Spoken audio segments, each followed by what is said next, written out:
Hello, everyone. I'm Arundhathi Subramaniam, and I'm delighted to join you on World Poetry Day. Every year, I conduct a poetry masterclass up in the Himalayas. It's called the Himalayan Writing Retreat, and it gives me the opportunity to meet very diverse poets from different parts of the country. And today, again, you have a bunch of poets from across different years of the Himalayan Writing Retreat who represent very different temperaments, very different sensibilities, different chronological backgrounds, as well as geographical backgrounds. One here is a university student, the other is the principal of a school, and one is in the UK, one in the US, several in different parts of India. So they're as diverse as they come. But what unites them, I believe, is a certain approach to poetry as an art and as a craft. They're also very committed readers and practitioners of poetry. I'm delighted to welcome today Vimla, Parvati, Anjali, Deepak, Leena, and Swati. Over to them all.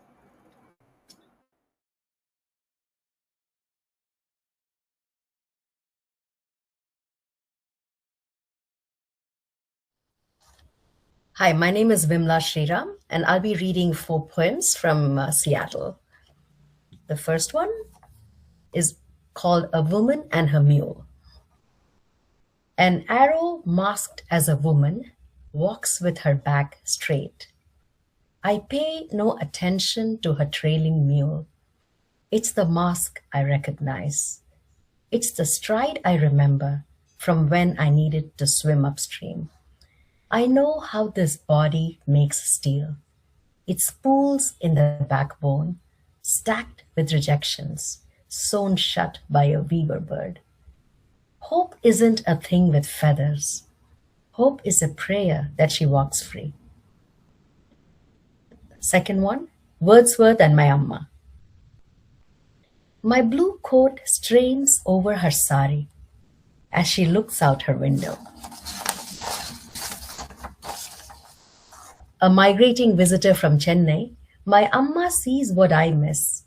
We come upon a grass speckled with yellow. She becomes a girl again, singing by rote lines from her past. And then my heart with pleasure fills and dances with the daffodils. In my rear view, I watch a lawnmower feed on a carpet of dandelions. The third one is a poem called Home.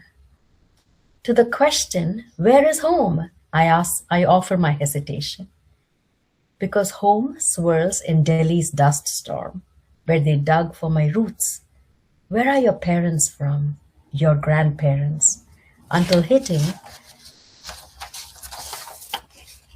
upon a pit of silence that greeted me once again in Seattle. This question cocooned in a quiet, both comfortable and not. Estranging and not, empty and not. The stakes are high for the claim of this land that is raised, cemented, choked. What if silence is the only answer? Because home is where your conscience rests, lounging in a couch, knowing the land you call yours isn't stolen from the trees with birds in their bosoms and bees in their hair, because home is the soil you can't shake off your expensive shoes. Because home is where you have always lived through your ancestors and theirs until you can't trace the names anymore because you didn't get a chance to tug at your grandmother's sari while she slept with her arms around you, both of you on the cold mosaic floor, with her holding on to the bed sheet she always traveled with, because she complained the others smelled of her grandchildren's urine, because home was her breath, her shadow. Don't ask me about home. Ask me what I know. Ask me, where do you get your water from? Poem After the Ashes. In the room, a cot, a squat toilet, and against the wall, a broom. In this town of pilgrims, a river called my name. I wish I could say I heard her whisper, but I only arrived when she roared down my cheeks, and insisted I sit by her side. I sat by her side, my toes in her fingertips, until the temple bells stopped ringing, until the sky lit the lamps below. Then I slept, swept clean. Thank you.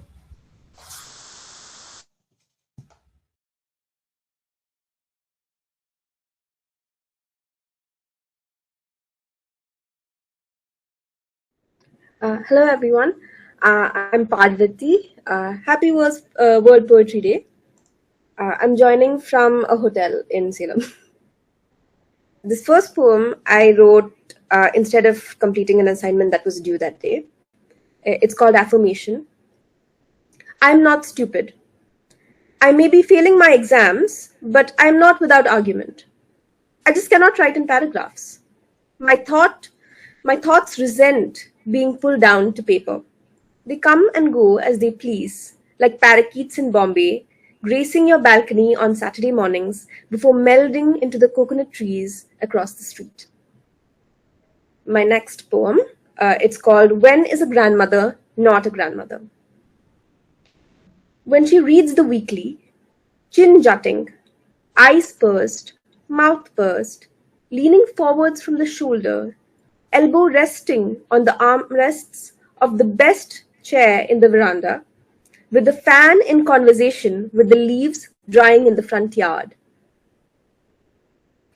My next poem, it's called Abstinence. White nail arching over my finger, soft enough for teeth to cut through, sharp on my tongue. No, I reach for the nail cutter. The moon is a nail tonight, mocking me, daring me to bite it. The next poem, it's called The Frog Prince. I liked you better as a frog. Before I knew all your ideas of love, family, respect, when you were too small to pretend not to depend on me. Now you have your crown, and a mother who loves you, and a father who will die for the sake of your inheritance, and a face with a mouth and a drum. Now, thin and lean, but always so terribly warm, a hideous summer morn, sucking my life force out of a glass straw. Then, moss green, cool and slimy, a rainforest in my palms. I should have left you out in the sun when I got the chance. The slime on your back drying, cracking, your soft, supple body cooking in the yellow heat. Taught you a lesson in obedience. And my next poem, it's called Miss Geometry. I think it's about teachers that we might have all had. I like to think Miss V was not a bad woman. She taught maths in primary school. She carried her rage into class, pin straight, like the pallu of her sari. Our backs made right angles with our thighs. Under the table, our knees were more acute, shaky, arms extended into wonky lines. The metal scale was precise, but its sting was not. It made red ripples over our palms. I imagine she went home and unwound herself, rage and sari unspooling. She probably bundled it all up, soaked it in detergent for 5, wrung it, put it out to dry. Maybe she caught a glimpse of the sky, a blue sky with merry puffs of white. Thank you so much.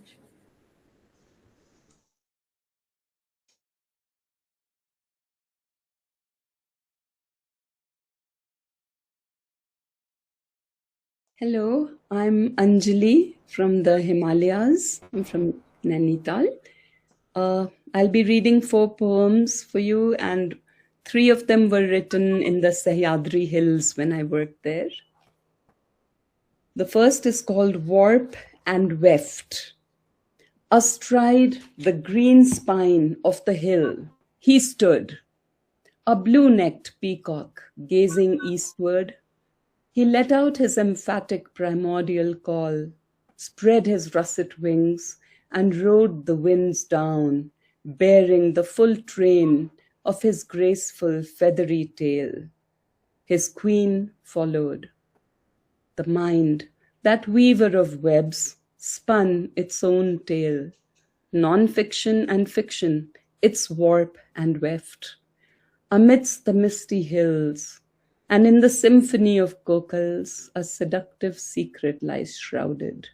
Subtle whisperings shy away from the intrusion of a deliberate eye and the weight of utterance.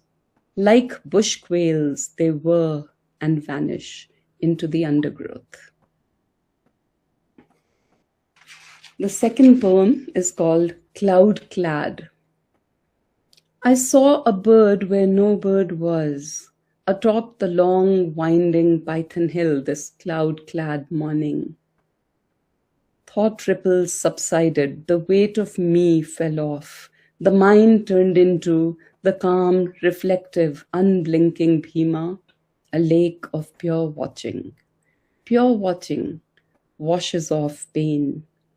This poem swam up a petty proclamation, a souvenir testifying I was anchored. There would be no landing on the wordless shore.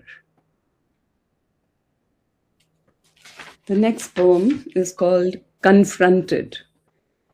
Coming back from Python Hill with its low patches of leafy green trees harboring enraptured birdsong, I gaze silent and still as the weathered igneous rocks at the preening, prancing, and pirouetting of crusted buntings and Indian robins in amorous courtship. I listen intently to their zither-like calls, now strange, now familiar. All at once, losing my bearing, I slip, but regain balance, confronting my inauthenticity. I return along its rugged, uneven path to the wilderness of you. And the last poem I'll be sharing is called Glory Be. She skulks in and out, stately oaks and pines among, the lone she-wolf seeking the shadows. Her hackles rise where wolves congregate. Glory be to the lone she-wolf prowling in the moonlight. Ensnared in a trap that cuts, closes, clamps, her wild spirit growls at the hand that offers release. Her hungry howl fills all the leafy forest. Oh, glory be to the lone she-wolf writhing in the moonlight. The trap is home, marked with the scent of the deer, the marich she still stalks. She licks and defends it. Oh, glory be to the lone she-wolf prancing in the moonlight. Thank you. Thank you very much.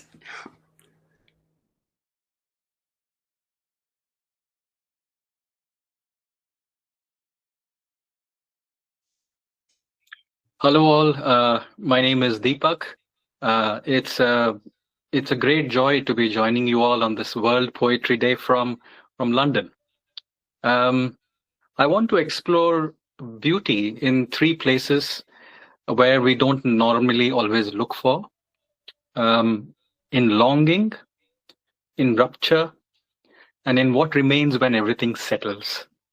So this first poem sits inside the ache of becoming, the restlessness of not knowing who we are. It's called longing.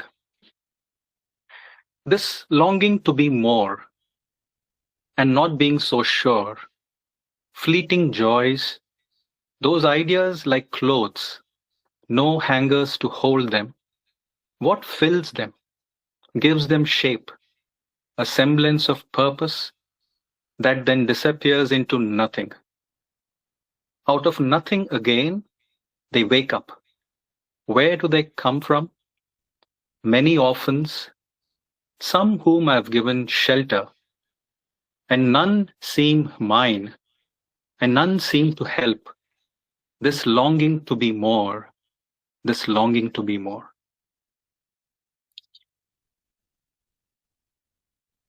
And the second piece speaks of disturbance.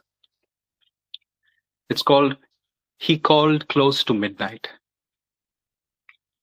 He called close to midnight, said he was lost, voice slow, unsure. Couldn't find where he was. I told him to ask someone on the street. A man's voice came through faintly through the phone. I drove. The streets were empty, yellow lights on wet pavement. He stood under a lamp, pupils wide, all black, talking too fast. Said his friends gave him something, said he was dying, stared at me. I got him home. He started shouting, then laughing, then crying. Said he did not want to die, screamed, smiled deep. He ran up and down the stairs, fell, tumbled, got up again, twice more. Grabbed the terrified family dog, shook her, hugged her tight, screamed into her face. The dog escaped, claws scraping on the tile. He tore his clothes off, ran upstairs. I followed. Hate in the eye. He said I'm the one doing this to him. Hurtled towards me. I dodged. He ran through the rooms, then straight through the bedroom window, triple insulated glass, and he a boy of 15. The sound was short, dense, dull. He fell to the porch, head first, stood up, glass in his arms, legs, groin. He ran into the street, naked, pieces of glass still stuck, bleeding. I ran down, followed him, found him in the dark, sitting on the road, shaking. He saw me, looked up, roared into the skies, and walked back home. I called emergency. They came. The lights, blue, red, blue, then gone. Floor streaked, red skid marks, walls marked where his hands touched. Silence all over, just glass under my shoes.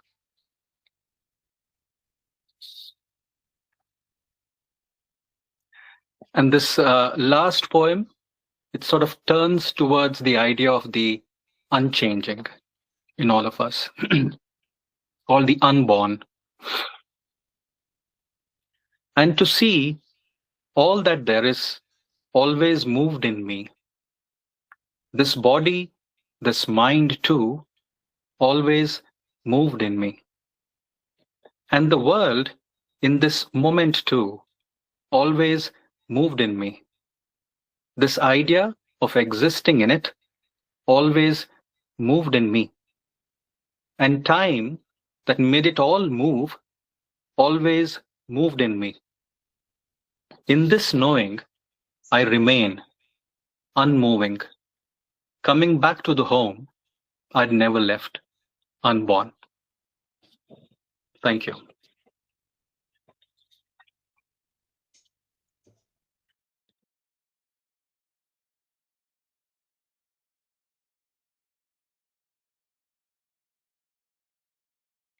Okay, hello everyone. I'm Leena from Mumbai, and I'm thrilled to be reading poetry with all you wonderful people today. So my first poem is titled New Year Wish. It was written on the first day of 2026, and it was a cold, rainy day in Mumbai where I live, and my mood was bleak. So here goes. Why does it rain today? The first day of the year, a cold day. New Year in winter. The shearing of time should be crisp, like butter paper shorn off deliciously clean, cut off in spring or summer, when hope could grow, and so too our foolish list of longings. In the summer shine, we would write vigorously, our plans jaunty, running off the page, leaping into the Aegean at Crete, and then rising in bubbles at the pink bar in Tokyo. The laughter of children in a park, the world my list. But here it is on this cold morning, so let it be brief. Let kindness bloom. My next poem is titled Apricot Chutney.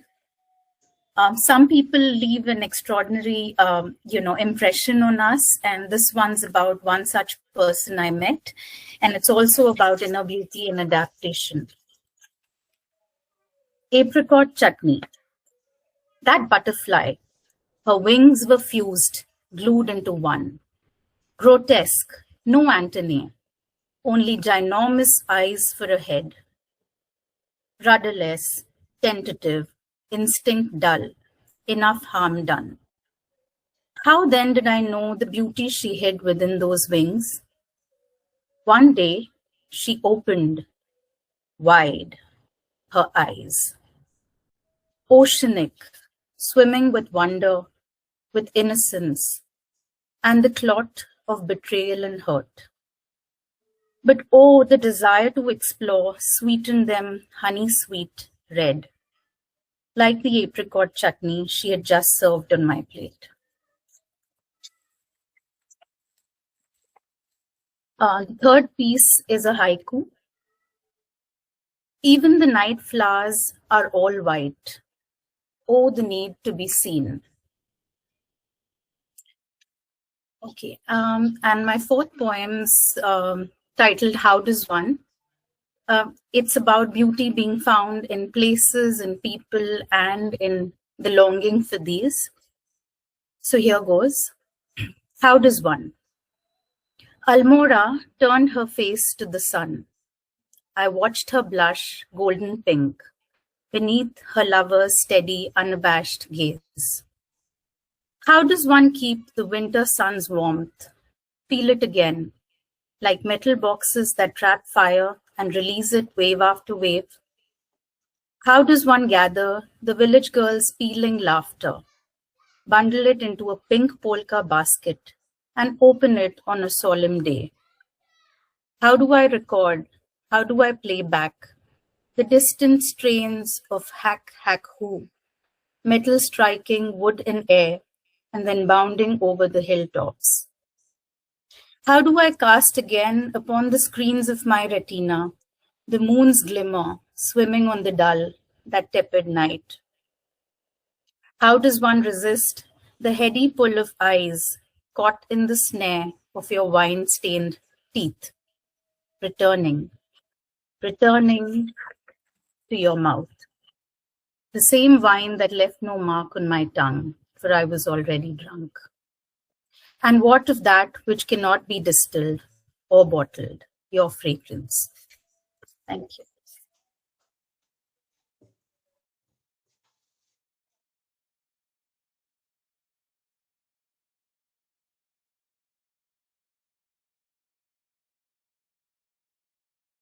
Hi, I'm Swati, and it's my privilege to join this wonderful group of poets on World Poetry Day. And I'm reading my poetry from Goa.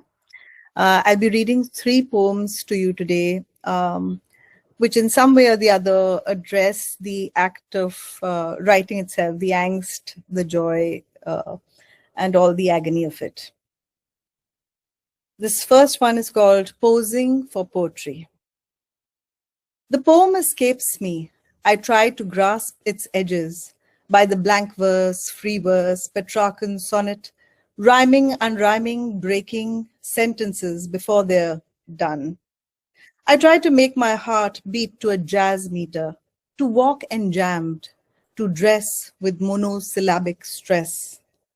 I try to weld unfamiliar metaphors, blow-torching flowers onto soup cans, tying trauma to teacups. I try to punctuate evenings into dramatic staccato frames. I try to alliterate my existence, tapping my tongue to taste each tear for fresh material. I pause in the middle of a memory, zooming in to examine its ode worthiness. I walk sideways, imagining myself into haikus. But still, do you see it? I can't escape the cliché.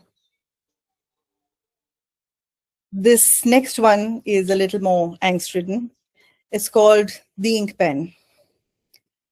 I long to inherit my father's ink pen, a key to being a master of the world, to be the heir to the spaces he towered in, man-things, talismans of power, shaving razor and horsehair brush, man-things, leather and musk, bare chests and the night, man-things, words and worlds and the forges of time, and who would give such things to a daughter? I thought the pen I longed for was the most man thing of all, a thing to be wrestled with and conquered. Instead, it sank its roots of ink into my skin. It hummed songs into my fingertips. Proud with a long aching curve, obsidian, cool to touch, lean but thick, a silvered nib, carved with flourishes, rising to a corseted tip, a perfect circle, both reservoir and fount, black liquid words within her metal belly, capped into silence, uncapped into bloodletting, sharp, sharp as a scalpel, perfect for slitting a wrist or birthing a story, a clever, quiet thing that knows how to whisper, to find spaces in the margins, to seek nothing in a straight line, a woman thing of small talk, soul talk, real talk, an instrument of birth and death, my rightful inheritance, my father's ink pen, that I have bought at every rite of passage, again and again and again, until it is a woman thing, until I become the father I deserve. Now I will be moving on to this invocation, and it will be a bit of a chant, and I shall hopefully gallop through it without fumbling. An invocation for a wilting feminist. To be sung with a pinch of salt, a sizzle of ink, a spark's worth of rage, a last cigarette at late. Kali, Kamini, Saraswati, Draupadi, Hidimba, I call you. Medusa, Oeja, Sekhmet, Hecate, Tiamat, I call you. Judith, mother of Lady Macbeth, I call you with your blood-stained hands. Dip your fingers in red ink and take back your stories and mine. Men's eyes as mirrors will always cut us down to size.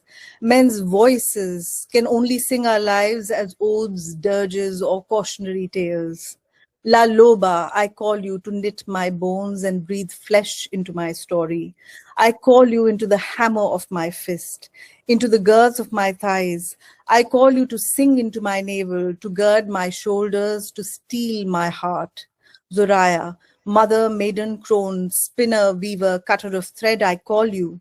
I weave you with my veins, my sinew, my hair, and then sharp as the edge of hunger, I cleave the fate of being born a woman. Medusa, I grind you into my bones. May my eyes rise to still the unseeing world and congeal its blood to stone. Sisters all, you are me and mine. I have played at your knee and you at mine. I have braided your hair and drunk of your blood. I have curled in your laps and lulled you to sleep. I have kissed you awake and held your hands to walk the dream. Our voices are a rising tide. We are both listeners and the tellers of tales. For a story heard and repeated is a story come true. With each story I will into being, a page for my daughter to write on. It is done, it is done, it is done. Thank you.